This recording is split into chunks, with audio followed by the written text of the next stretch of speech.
دنیا کے عظیم ترین عجائبات۔ کیا آپ نے کبھی سوچا ہے کہ دنیا میں ایسے حیرت انگیز مقامات بھی موجود ہیں جو عقل کو دنگ کر دیتے ہیں؟ اب ویڈیو دیکھیں اور ان شاندار عجائبات کی سیر کریں۔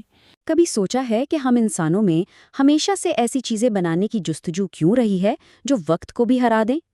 یہ خواہش بہت پرانی ہے اور اس کا سب سے بڑا ثبوت تھے قدیم دنیا کے 7 عجائبات، جو انسانی عزم کی پہلی شاندار مثال تھے۔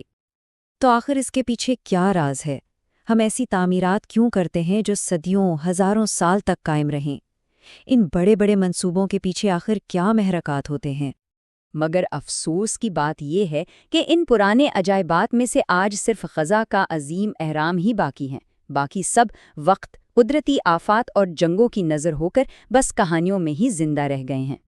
لیکن کچھ ایسا بنانے کا ہمارا جذبہ جو کبھی بھلایا نہ جا سکے، وہ کبھی ختم نہیں ہوا۔ تاریخ کے ہر دور میں انسان نے ایسی شاندار عمارتیں بنائی ہیں جو آج بھی دیکھنے والوں کو حیران کر دیتی ہیں۔ تو آئیے ان میں سے کچھ ناقابل یقین عجائبات کو دیکھتے ہیں اور شروعات کرتے ہیں ان تعمیرات سے جو صرف اور صرف عقیدے کی طاقت پر کھڑی کی گئیں، ایسی جگہیں جن کا مقصد انسان کو اپنے خالق سے جوڑنا تھا۔ ہماری پہلی منزل ہے ایتھوپیا کے پہاڑی علاقے میں موجود لالی بیلا کے چرچ۔ یہ اس وقت بنائے گئے جب یروشلم کا سفر بہت خطرناک ہو گیا تھا، تو انہیں ایک نیا یروشلم بنانے کے خواب کے ساتھ تراشا گیا۔ اور یہ کوئی عام عمارتیں نہیں ہیں، یہ 11 کے 11 چرچ ایک ہی زندہ چٹان کو اوپر سے نیچے کی طرف کاٹ کر بنائے گئے ہیں۔ ذرا سوچئے تو، اور ان سب کو آپس میں جوڑنے کے لیے سرنگوں کا ایک پیچیدہ جال بچھایا گیا ہے۔ ان میں سب سے مشہور ہے سینٹ جارج کا چرچ، جو بالکل ایک یونانی کراس کی شکل کا ہے۔ اچھا، ایتھوپیا کی چٹانوں سے نکل کر اب ہمارا سفر ہمیں لے جاتا ہے کیتھولک دنیا کے دل یعنی ویٹیکن سٹی میں، جہاں رینیزا فن تعمیر کا شاہکار سینٹ پیٹرز بیسیلیکا کھڑا ہے۔ اس کی وسعت کا اندازہ لگانا بہت مشکل ہے۔ اس کے اندر کی چھت 400 فٹ اونچی ہے، یعنی اس کے اندر امریکہ کا مشہور اسٹیچو آف لبرٹی بھی آرام سے پورا سما سکتا ہے۔ یہ مائیکل اینجلو جیسے عظیم فنکاروں کی محنت کا نتیجہ ہے۔ اب ایمان سے ہٹ کر بات کرتے ہیں طاقت کی، ان یادگاروں کی جو صرف اور صرف اختیار اور روب دکھانے کے لیے بنائی گئیں۔ اور جب بات ہو طاقت کے کھلے اظہار کی، تو روم کے کولوزیم سے بہتر مثال اور کیا ہو سکتی ہے؟ یہ شاہی روم کی انجینئرنگ اور اس کی بے پناہ طاقت کی ایک زندہ نشانی ہے۔ یہ صرف ایک عمارت نہیں تھی، یہ زندگی اور موت کا میدان تھا، جہاں ایک ساتھ 80,000 تماشائی بیٹھ کر گلیڈیٹرز کو لڑتے، جانوروں کا شکار ہوتے اور یہاں تک کہ نقلی سمندری لڑائیاں ہوتے ہوئے بھی دیکھتے تھے۔ تو ایک طرف تفریح کے لیے بنا میدان تھا اور دوسری طرف تھی بقا کی جنگ۔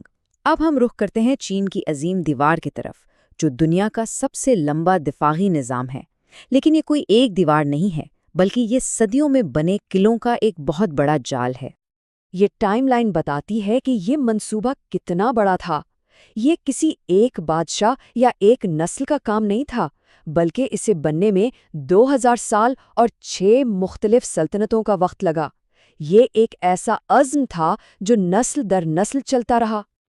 اس کی لمبائی کا اندازہ یوں لگائیے کہ اگر کوئی اس کی پوری لمبائی پر پیدل چلے نا، تو اسے تقریباً 18 مہینے یعنی کوئی 1.5 سال لگ جائے گا۔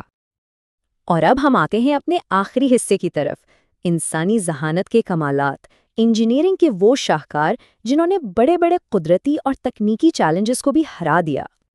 پیرو کے اونچے پہاڑوں میں ایک ایسا شہر ہے جو صدیوں تک دنیا کی نظروں سے چھپا رہا، ماچو پچو، جسے انکا کا کھویا ہوا شہر بھی کہا جاتا ہے۔ یہ حیرت انگیز جگہ ایک ہی وقت میں شہنشاہ کا محل بھی تھی، ایک قلعہ بھی اور ایک مقدس مقام بھی۔ اسے بالکل ہموار پتھروں سے بنایا گیا تھا اور یہ اتنی اچھی طرح چھپا تھا کہ ہسپانوی حملہ آوروں کی نظروں سے بچا رہا۔ اور کمال کی بات یہ ہے کہ دنیا نے اسے 1900 کی دہائی کے شروع میں ہی دوبارہ دریافت کیا۔ انسانی ذہانت کے اس سفر میں اب ہم چلتے ہیں مصر کے ریگستانوں کی طرف، جہاں عظیم فرعون رامسیس دوم نے پہاڑ تراش کر ابو سمبل کے جڑواں مندر بنوائے تھے۔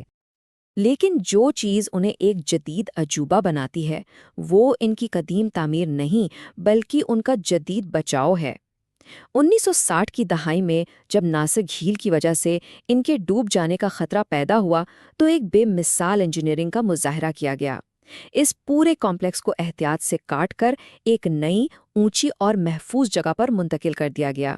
کیا کمال ہے!